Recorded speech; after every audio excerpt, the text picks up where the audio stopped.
eu tinha atingido minha liberdade financeira com 26, 27 anos, foi cedo. E aí eu comecei a pensar, caramba, cara, como que eu consegui atingir minha liberdade financeira, né? Porque, por mais que eu tivesse tido muito amor na minha vida, eu tive muito perrengue também. Então eu era o cara que eu trabalhei como barman, como garçom, né? E eu lembro que no momento que os meus amigos estavam indo nas festas para se divertir, né? Então eu lembro que eu trabalhava mais do que todas as pessoas que estavam ao meu redor, né? E a maioria das pessoas não se preocupavam com isso. No final de semana eu trabalhava, a maioria não se preocupava com isso. Então eu tive um momento muito difícil na minha vida em relação a esforço, em horas de trabalho. E chegou um belo momento que eu atingi minha liberdade financeira. Eu falei, caramba, peraí. Com certeza eu dei algum tipo de sorte, mas eu devo ter feito alguma coisa certa também para ter atingido a minha liberdade financeira tão cedo em relação às outras pessoas. E comecei a estudar na época. E uma das pessoas que eu estudei tinha sido Napoleão Hill, né? O Napoleão Hill foi um cara que estudou sobre riqueza na época dele, né? No tempo dele. Só que num tempo onde não existia internet. E aí eu me questionei, poxa, será que existe algum motivo do porquê as pessoas prosperam? E eu pensei, como temos acesso à internet hoje, imagina como a gente não pode fazer uma análise muito mais quantitativa do que ele fez na época dele. E aí foi daí que a gente começou a ir em busca do porquê algumas pessoas prosperam e outras não. Será que existe um código? Um dos primeiros grandes nomes que tinha conseguido tinha sido Chris Gardner. Na época da escola de vocês, tinha aquela aula onde a professora faltava e todo mundo assistia filme? Tinha, não tinha? Na minha também. E aí era sempre o mesmo filme, cara. A Procura da Felicidade. Era o mesmo filme, cara. Era sempre esse mesmo filme. E aí, mais pra frente, talvez por uma inspiração disso ou por um acaso, eu virei um assessor de investimentos. Que era exatamente o que o Chris Gardner fazia no filme A Procura da Felicidade. E eu virei justamente isso aqui no Brasil. Então ele era um dos meus grandes ídolos. E aí quando ele vinha pro Brasil, eu fui um dos caras que tive acesso a conversar com ele. E aí eu fui pro hotel onde eles estavam hospedados pro evento. E eu sempre fui um cara de me esforçar mais do que a média. E nesse dia tinha um horário para gravar com o Chris Gardner. Era 11 horas que eu ia gravar com o Chris Gardner. Só que eu tinha chegado extremamente cedo esse dia. Eu nem lembro se tinha chegado 5, 6 da manhã, sei lá. E aí a gente muito cedo preparou tudo. Então já tinha poltrona, já tinha câmera, tinha tudo isso. E devia ser, sei lá, nem 7 da manhã. E nesse dia ia gravar eu, a Forbes, a Globo e o BTG Pactual na época. E aí, por algum motivo, o Chris Gardner ele veio mais cedo. Tava ele com uma assessora e a assessora olhou para mim e falou assim, não, a gente não vai gravar com esse menino agora não. É só depois e se sobrar tempo, né? Aí o Chris Gardner olhou que eu tava pronto. Aí ele falou, não, vou gravar sim. Aí ele veio andando, aquele brutamontes assim. Aí ele falou, garoto, eu vou gravar com você porque você tá pronto e os profissionais estão sempre prontos. Aí eu lembro que uma das primeiras perguntas que eu fiz foi, por que você tem 2 relógios? Aí ele falou, porque eu não tenho tempo pra perder.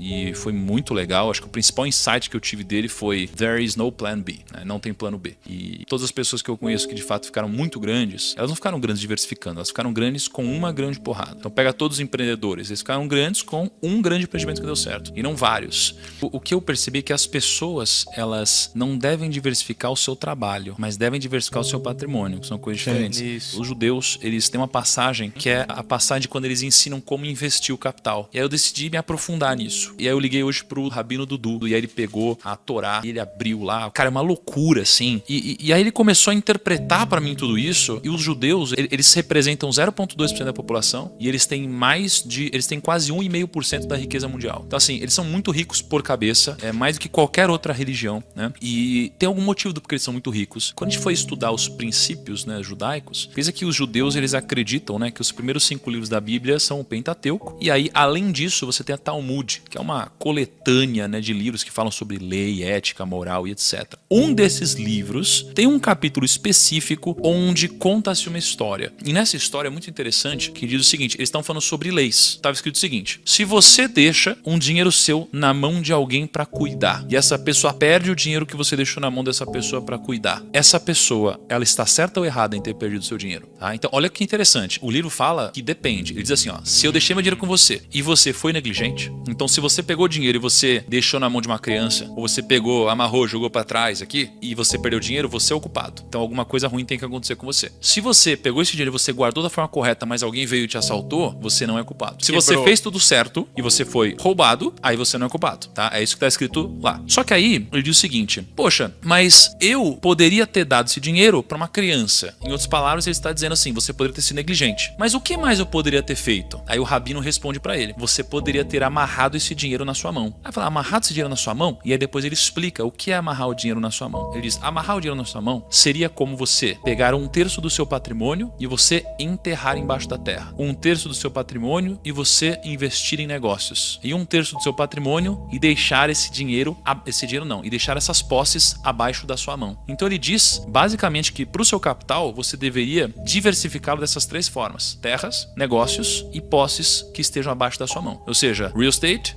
ações e reserva de valor. Então é muito interessante quando a gente fala sobre diversificação e quando o Chris Gardner fala sobre plano A, que eu vejo que o que te enriquece é o trabalho. Então no trabalho não existe espaço para plano B, C, D, é um único plano. Por quê? Porque se não tiver jeito de dar errado, você vai fazer dar certo, tá? Agora, o fruto do seu trabalho, ele deve ser diversificado, ele deve ser amarrado na sua mão. Isso é o que eu vejo de fato os grandes fazendo. E até se a gente fizer um backtest dessa carteira de investimentos diversificada, né, dos judeus, de fato foram alguns dos maiores rendimentos da história. Isso aí foi escrito há 1800 anos atrás. A indecisão cobra um preço alto, né? Porque às vezes você fica assim, ó, não quero abrir mão disso, porque se der problema. Aí o fato de você não ter coragem de abrir mão disso te gera um problema onde você não teve coragem de abrir mão. Você tem que abrir mão de alguma coisa, cara. O sacrifício é recompensador. Tipo, por exemplo, você trabalhou quantos anos como assessor sem ganhar nada até você, sei lá, vender o seu negócio e ganhar um bom dinheiro? Eu fui 7 anos assessor. Meus primeiros 2 para 3 anos eu não ganhei nada. Depois disso eu comecei a ganhar um dinheiro, mas eu reinvesti no próprio negócio e paguei dívidas da família. Então eu demorei 7 anos para ganhar meu primeiro grande dinheiro. Então você fez 7 anos de sacrifício para realmente conseguir mudar, viver do jeito que você queria, basicamente. Isso, exatamente. E aí quando você pega os nomes que a gente conversou, todos que ganharam dinheiro, demoraram para ganhar dinheiro. Todos demoraram para ganhar dinheiro. Então quando a gente fala do código da riqueza, cara, existem algumas coisas em comum. Uma delas é você entender que primeiro você planta, depois você colhe. E hoje as pessoas, elas primeiro querem colher. As pessoas não têm coragem de abrir mão do que elas mais querem na vida delas. Na verdade, elas abrem mão do que elas mais querem na vida delas para colherem, né, o que é importante apenas nesse exato momento. Hoje tá tudo muito rápido, né? Você pega o TikTok, você pega o Instagram, você pega não sei o que lá. Então a gente sabe muita coisa, né, espalhada, de zero profundidade. Então é muito difícil a gente conseguir ter alguma vantagem competitiva. Todas as pessoas que eu conversei no Código da Riqueza, elas eram muito boas em alguma coisa. Hoje você tem um monte de gente que é medíocre, cara, que é mediano em tudo. E não foca em nada e não sabe de nada. Não foca em nada. E eu sou péssimo em muita coisa, na maioria das coisas, mas eu sou bom em poucas. Isso aqui é o que me fez ter resultado. As pessoas que são verdadeiramente ricas, elas entendem que o dinheiro não é causa, ele é consequência. Mas é consequência do quê? Do seu trabalho, do seu esforço e do seu valor agregado na vida dos outros, tá? Trabalho, esforço e valor agregado. Isso daqui é o que vai tirar riqueza.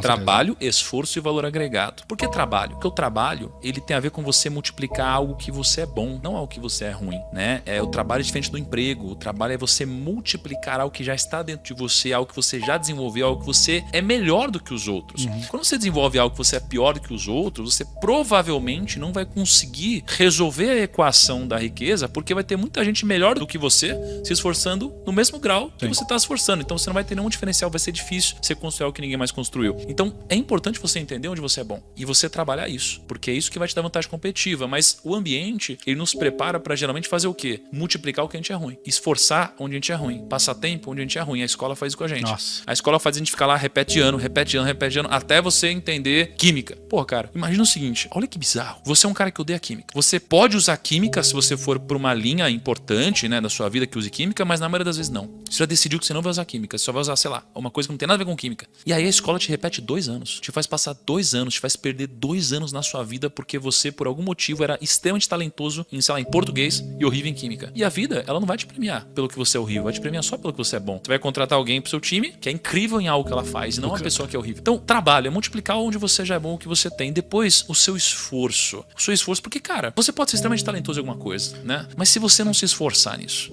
esquece. Você precisa de esforço, concorda? Porque senão você vai ser mais um medíocre, cara. Aliás, eu tô cansado de gente que não se esforça, cara. Tô cansado, eu fico puto com isso. Pior que gente sem discernimento cognitivo é gente vagabunda, cara. É a combinação perfeita. É o deixa a vida me levar com mediocridade, baixa capacidade cognitiva e vagabundagem. Agora, olha só, por isso, e aí você tem um terceiro ponto, que você tem o multiplicar o seu talento, você tem o esforço e você tem o valor agregado. Porque não tem como você ganhar alguma coisa se não agregar valor pro outro. O valor agregado eu aprendi com você, eu não sabia o que era isso. Eu achava que trabalhar e ter um emprego era realmente fazer o que eu fui pago pra fazer e tá tudo bem. Eu não sabia que era tipo assim, era fazer o que eu fui combinado a fazer, mas é tipo assim, cara, agregar realmente um valor a isso. É tipo assim, pensar com uma outra ótica, não é tipo, vou editar um vídeo pra subir no YouTube. Não, eu tô editando um vídeo que vai impactar um monte de gente. Eu tô editando esse vídeo pra bater mais de 1 milhão de visualização, porque eu sei que a gente vai conseguir converter esse vídeo em X, Y coisas. Então, as pessoas não entendem que é tipo assim, cara, se você hoje é um júnior numa empresa e você trabalha como um júnior, você vai ser pra sempre um júnior. Você nunca vai promover um cara pro pleno se o cara trabalha como um júnior. O cara tem que trabalhar primeiro como um pleno ou até mesmo como um sênior. Pra você sentir aquela coisa de tipo, puta, cara, esse cara ele já tá... Eu preciso promover esse cara. Promover esse cara.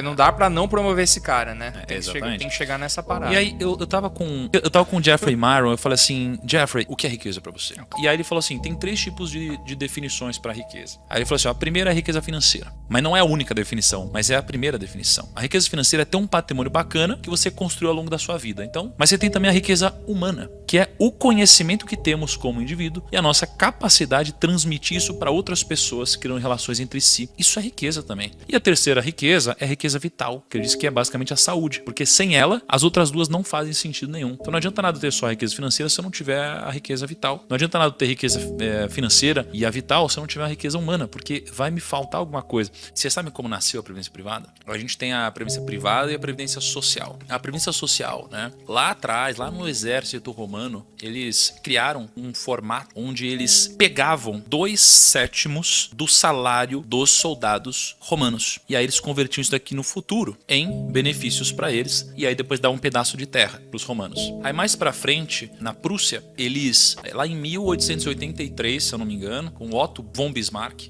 eles basicamente criaram um mecanismo onde eles pegavam uma parte do salário dessas pessoas, né, dessa contribuição, para que no futuro eles pudessem se aposentar. Então aqui você tinha uma previdência social começando a ser criada porque as pessoas nunca se planejam para o futuro. E o que acontecia? A média de idade aqui era de mais ou menos 35 a 45 anos, a expectativa de vida. Então, olha que interessante, naquela época, algo que era desordenado funcionava porque era desequilibrado pro lado do governo. As pessoas, elas morriam antes de colher o benefício. Com o passar do tempo, imagina que o governo, né, lá na época da Europa, assim, o governo começou a ter muita grana sendo acumulada e eles não devolviam o benefício, porque as pessoas morriam antes. Né? E aí começou a fazer o quê? Começou a gastar isso tudo. E quando eles começaram a gastar, com o passar dos anos, eles começaram a ter alguns problemas. O problema é que as pessoas começaram a viver mais, a expectativa de vida aumentou. O segundo é que os gastos do governo também aumentaram. E conforme foi passando o tempo, chegou uma hora que criou-se um rombo, né? Porque a previdência social é muito dita por aí que é uma das maiores pirâmides do mundo. Porque de fato a gente paga hoje, não para o nosso futuro, mas sim para bancar quem está aposentado hoje. E só que foi ficando tão mais caro que antigamente muitas pessoas no Brasil pagavam para sustentar quem está aposentado. Hoje, pouca gente paga para muita gente que está aposentada. E por causa disso, a previdência social deu todo esse rombo no Brasil, que tá todo mundo falando, né, da reforma da Previdência e tal. E daí criou-se a Previdência Privada, que era a possibilidade do próprio investidor, contribuinte, empregado, enfim, montar a sua Previdência. E isso daqui é uma ferramenta para que você faça as coisas no timing certo, e as pessoas que não fazem as coisas no timing certo não conseguem desfrutar das coisas também no timing certo. O timing do desfrute das coisas não é no imediatismo. O timing do desfrute das coisas é depois de você passar por um processo de construção. E as pessoas invertem essa ordem. Elas fazem tudo ao contrário. Quando elas têm saúde, elas destroem a saúde delas. Aí quando não sobra mais saúde, elas são obrigadas a trabalhar. Quando elas são obrigadas a trabalhar, elas não investiram em se capacitar. E agora elas estão competindo com quem fez isso. Você entra num ciclo onde você tá ferrado.